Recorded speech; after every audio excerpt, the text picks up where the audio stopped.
টি-20কে অনুসরণ করতে চায় তাদের যেটা হবে যে গাছেরটাও হারাবে তারা, তলারটাও হারাবে। কিন্তু পৃথিবীর মঞ্চে আমরা যে জায়গা না পাই তার মানে হচ্ছে যে আমাদের অবস্থাটা ভালো না। উইকেটটা পেস বলাররা কিন্তু সাহায্য পেয়েছে, বাট দ্য সেম টাইম একটা টেস্ট ম্যাচ খেলানোর পরেই দল পরিবর্তন আনাটাও খুব সুখকর না। কিন্তু প্যাশন, আরও বেশি কমিটমেন্ট নিয়ে খেলা দরকার। না, ম্যাচের শুরুতে তো মোটামুটি আমাদের কন্ট্রোলে ছিল, কিন্তু ওদের যখন 6 উইকেট বা 7 উইকেট পড়ে গেল, 250 রানের মতো স্কোর ছিল, তখন হয়তো টেলকে আমরা অনেকেই আশা করছিলাম হয়তো আমাদের যে বোলিং স্ট্রেংথ আছে সেটা হয়তো টেলকে 300 রান বা অ্যারাউন্ড 300 রানসের মধ্যে আটকে রাখতে পারবে। আনফর্চুনেটলি পেস বলাররা যথেষ্ট ভালো বল করলো। সেই সময় স্পিনারদের যেই রোল প্লেটা আশা করেছিলাম সেই সময় পুরনো বলে, সেটা সেভাবে পায়নি। স্পিনাররা সেভাবে প্রথম ইনিংসে চাপটা দিতে পারেনি, যে কারণে বিপক্ষ দলের ক্রেডিট ডেফিনেটলি আছে, তারা ওখান থেকে এত বড় পার্টনারশিপ করেছে। বাট আমার মানে আমাদের সুযোগ ছিল ওদের প্রথম ইনিংসটাকে আরও ছোটো করে রাখার। তাতে যেটা হতো যে আমাদের জন্য খেলাটা সহজ থাকতো, টার্গেটগুলি সহজ থাকতো। শেষে এসে আমাদের যে এত বড় একটা টার্গেট চেজ করতে হচ্ছিল, কারণ ফোর্থ ইনিংসে 300 350 ইজ এ গুড টার্গেট, তো সেটা করতে হতো না আমাদেরকে। এবং ওয়েস্ট ইন্ডিজও তুলনামূলক আরও অনেক চাপে থাকতো। স্যার, সেকেন্ড ইনিংসে আপনি কি এক্সপেক্ট করেন? মানে আমাদের দলের কোনো চেঞ্জ দরকার আছে কিনা? যদিও আপনি ওখানে ম্যানেজমেন্টের পার্ট না, তারপরেও দলের চেঞ্জ দরকার আছে কিনা, যেখানে হয়তো ওপেনিং এবং স্পিনও আপনি যেটা বলেন পেসটা ভালো করছিল, স্পিনও কমানোর দরকার আছে। আপনার কি মনে হয় স্যার, দুটো চেঞ্জ দরকার আছে কিনা উইকেট দেখেন? না, উইকেট ডেফিনেটলি উইকেটটা পেস বলাররা কিন্তু সাহায্য পেয়েছে, মোটামুটি লম্বা সময় সাহায্য পেয়েছে। দ্বিতীয় ইনিংসে আমরা দেখেছি উইকেটে অফ দ্য উইকেট বল সিম করছে। সেই ইয়েতে ব্যাটিং করাটা যে খুব সহজ ছিল তা নয়, কিন্তু আমার মনে হয় যে আমাদের টপ অর্ডার ব্যাটিং যেভাবে ফেল করছে, ওখানে আমি জানি না এখন যারা আছে সেখানে রিপ্লেস করার মতো তারা কী অবস্থায় আছে, সেই চ্যালেঞ্জটা নিতে পারবে কি না ম্যানেজমেন্ট দল পরিবর্তনের ক্ষেত্রে। বাট দ্য সেম টাইম একটা টেস্ট ম্যাচ খেলানোর পরেই দল পরিবর্তন আনাটাও খুব খুব সুখকর না। কিন্তু সো আমরা এমন একটা জায়গায় আছি, মনে হতে পারে যে চেঞ্জটা বোধহয় করা খুব দরকার। কারো ট্র্যাক রেকর্ড যদি আমরা দেখি, বেশ অনেকগুলো ইনিংসেই তারা কিন্তু ফেল করেছে। সেই দিক থেকে বিবেচনা করলে এরকম মনে আসতেই পারে। বাট পাশাপাশি এটা মনে হতে পারে যে নতুন যাকে দেব সেই যে ভালো করবে তার কি গ্যারান্টি আছে? সে তো খেলছে না, কয়েকদিন ধরেই খেলছে না, অনেক ম্যাচই খেলছে না। তো সেক্ষেত্রে আবার পুরনো জনের কাছে যায় কি না, এই একটা ডিলেমা থাকবে টিম সিলেকশনের ক্ষেত্রে।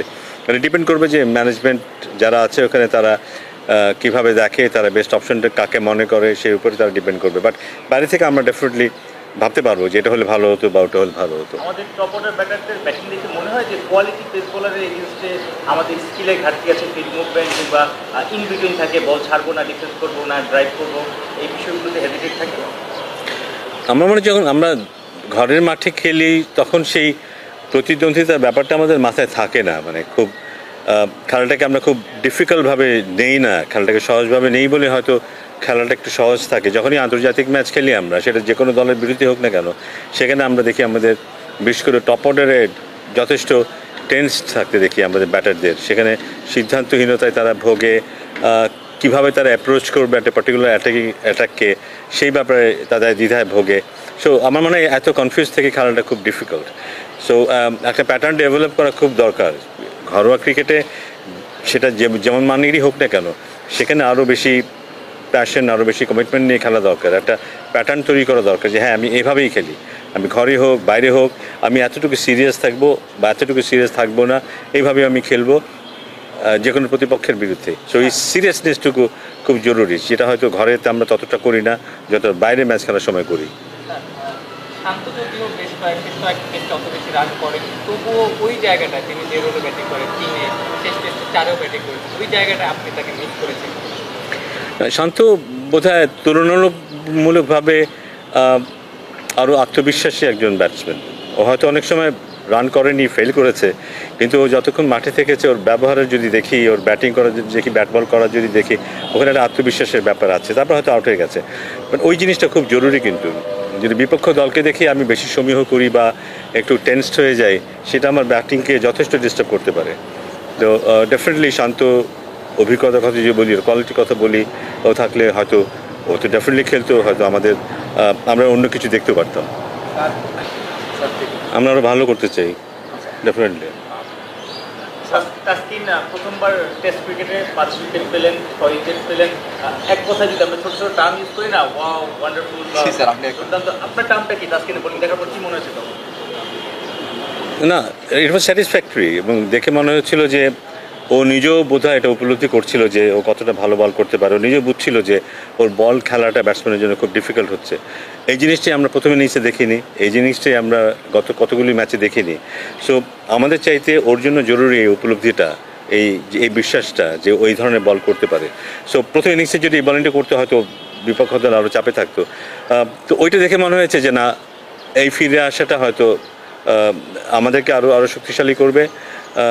ওয়াও বলার মতো না, বাট আমি মনে করেছি যে এটা আমাদের দলকে আরও শক্তিশালী করবে, সেটা আমার জন্য বেশি ইম্পর্টেন্ট ছিল। মাঝখানে সেই টেস্ট ক্রিকেট থেকে একটু দূরে থাকার একটা চিন্তাও করেছিল।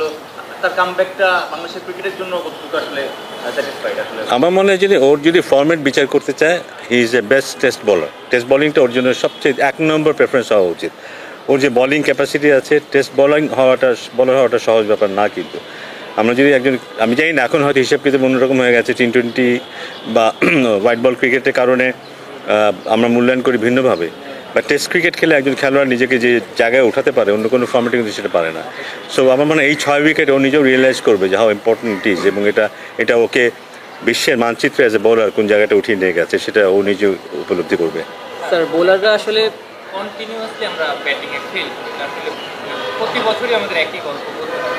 তো আপনারা নতুন বোর্ডে এমন কোনো প্ল্যান করতে পারেন কিনা? যদি আমি আমার ব্যক্তিগতভাবে বলি, আমার কাছে মনে হয় যদি এইচপিতে এইটা করা যায়, 3 ফরম্যাটের জন্য 3টা একাদশ বা 3-4-3 স্কোয়াড করে টেস্টের জন্য কিছু ব্যাটারকে প্রস্তুত করা, ওয়ানডের জন্য কিছু ব্যাটারকে প্রস্তুত করা, টি-20-র জন্য কিছু ব্যাটারকে প্রস্তুত করা, এরকম কোনো ইনোভেশন আপনারা স্পেসিফাই করলে ব্যাটিংয়ের জন্য আপনারা নেবেন কিনা? যেহেতু ব্যাটিংটা আমাদের সবসময় না, হয়তো ওরকম করতে হবে। জিনিসটা হচ্ছে যে এখন যেটা দাঁড়িয়েছে, গত অনেক দিনে যেটা আমরা দেখেছি, আমিও বাইরে থেকে দেখেছি, হ্যাঁ, একজন ভালো খেলে, টেস্ট ক্রিকেটে ভালো খেলে এবং তার মাথায় এটাই আসে যে আমি যদি টি-20 খেলতে না পারি আমার ইনকাম অনেক কম হবে, আমি যদি ওয়ানডে খেলতে না পারি আমার ইনকাম অনেক কম হবে। সো আমি আস্তে আস্তে ওরকম খেলার চেষ্টা করি। ওটা করতে গিয়ে আমরা দুইজনকে কিন্তু নিজেদের স্কিল হারাতে দেখেছি কিন্তু।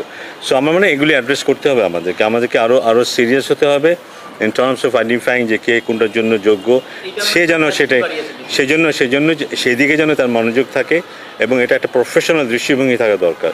আমরা অনেক সময় যে ছেলেটা ভালো টেস্ট খেলে তাকে অনেক সময় উৎসাহিত করি, ওভাবে খেলো, তাতে টি-20তেও চান্স পাবে, এখানেও চান্স পাবে, ওখানেও চান্স পাবে।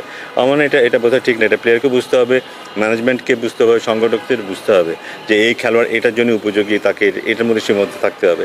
2-1 খেলোয়াড় থাকবেই যারা হয়তো 3টে ফর্মেটে খেলবে, কিন্তু ভবিষ্যতে কিন্তু 3 ফর্মেটে খেলোয়াড় কমে যাবে, কিন্তু হয়তো ম্যাক্সিমাম 2টো ফর্মেটে খেলতে পারবে।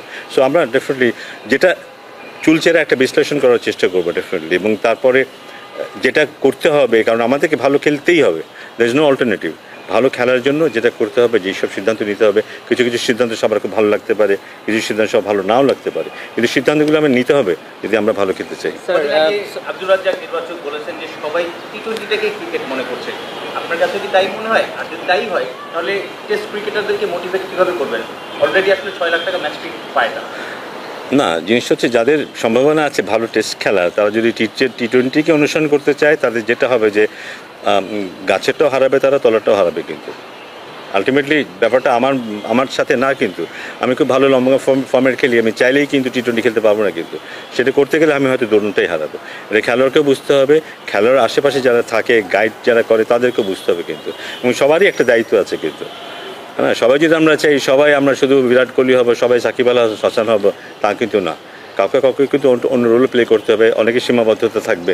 একটা ফর্মেটই হয়তো খেলতে পারবে, তাকে সেখানে রাখতে হবে। বাট বোর্ডের দায়িত্ব হচ্ছে যে একটা ফর্মেট খেলবে, তাকে সেভাবে তার রক্ষণাবেক্ষণ করা হলো বোর্ডের দায়িত্ব, সেই সিকিউরিটি দেওয়া বোর্ডের দায়িত্ব।